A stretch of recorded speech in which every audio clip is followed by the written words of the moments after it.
Hi everyone, welcome to week 9 of your Introduction to Computer Concepts course. This week I have found a great PowerPoint for you. It's actually in a PDF format, but it is a PowerPoint.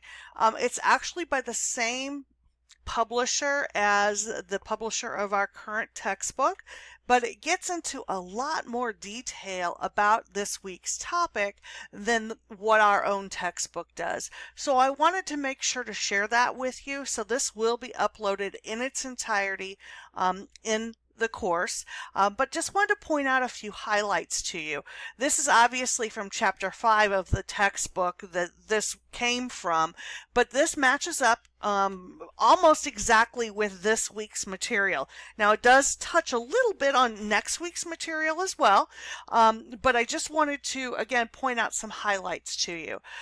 First of all, the idea here with this PowerPoint is to understand the difference between system software and application software.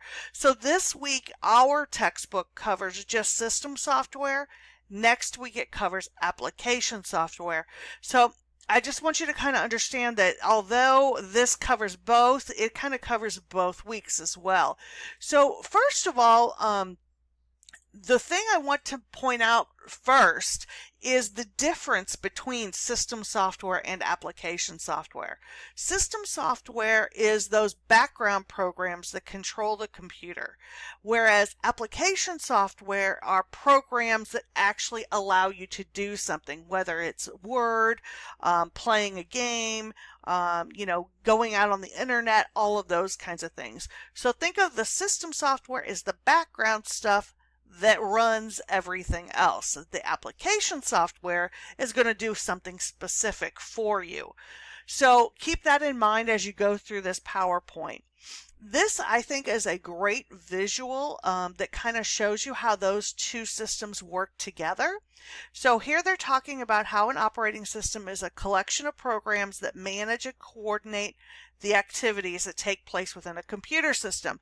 So if you notice, everything here is numbered. So you can see number 1, the user instructs the operating system to start an application program.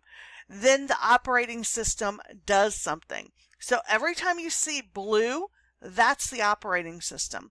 Where you see the black writing, that's the user and an application. So we have the user telling the operating system to do something, and then we do something else, and the application program does something, and it goes back to the operating system. So the operating system is kind of an intermediary between the user and the application. So in order for us to be able to use any type of application, we have to have that operating system working in the background. So kind of keep that in mind as you go through this. They're going to go through and talk about some of the different functions of an operating system. Some of the most important things are obviously booting up the computer.